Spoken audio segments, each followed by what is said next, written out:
India facing hundreds of millions of people's data possibly being exposed to literally anyone, to Discord facing a massive data leak.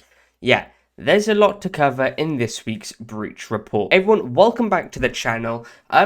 It's been, about a week now, and a lot's been happening, more so with Discord and India. So without further ado, please consider subscribing, and I'm not going to waste your time. Let's just get straight into it. Okay, let's start off across the world, over in India. So over in India, a critical flaw in the government's income tax e-filing portal was exposed. Now, this isn't like a massive hacker group came along and thought, you know what, let's get access to 135 million people's data. That's not what's happened here. It's that on a government website, there's a critical, and I mean critical, flaw. Now, of course, this is no longer able to be exploited, because if it was, then there would be massive problems. It's been patched.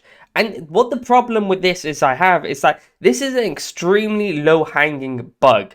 Literally, to actually do this or be able to do this before was so simple that it was actually scary. Like, I'm not even joking. Like, what I'm about to tell you was so basic that it just it made me question humanity. So as you can see, this is the e-filing website, and I'm getting some weird ads coming up. Thank you, taxpayers. Now, but in all seriousness, this is what the website looks like, and what you were able to do before was just literally a few clicks and you could get access to some serious information. Now, of course, you got all your services here, all your quick links, all everything you need, your latest updates, and literally everything right in one place. So what information could you possibly get from this? Well, there was a lot of important information, such as your date of birth, your home address, your financial information. Anything of importance was possibly accessed if you knew what you were doing. How on earth were they able to do this? How was the simple bug exploited? How the exploited basically worked was when users signed in with their permanent account number, which every Indian resident actually has to pay their taxes, the site fetched the data, of course, from a database. Researchers then found that they could swap their PAN with someone else's in the network request using tools, and what that basically did, it was able to access the other person's data. Now, of course, the server didn't verify anything. It didn't verify any permissions whatsoever. And of course, this can only be done with a valid PAN, basically opened up to potentially millions of people's record. And of course, this has now been patched and everything's been sorted out with this, but this was a really low-hanging bug, and having possibly accessed all that data for 135 million people is ridiculous. Is actually insane how simple this was. Okay, let's take a step back and let's have a look at Discord. So Discord has faced a big problem over the past 5 days, and I can't lie, it's a serious problem which could have been prevented. So what actually happened over at Discord? Well, they basically have been facing a massive security incident involving a third-party customer service.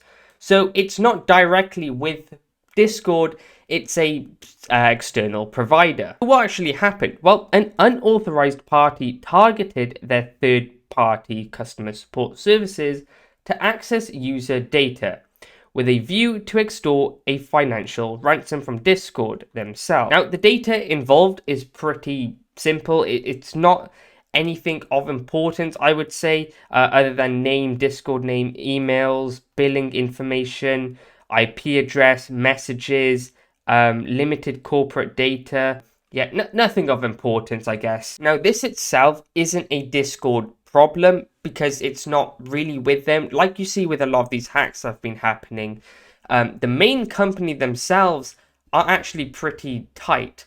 It's just the external people they work with to do like checks, for example, verification, Face ID, all of these other things. A company would just hand off to someone else, and that link between that company and the other company, that's that link that can be manipulated to get in. Now, when I say messages, I mean DMs, like direct messages between you and someone else, or probably on a server with someone. But with Discord's safety team, yeah, there were messages and attachments which were actually exposed.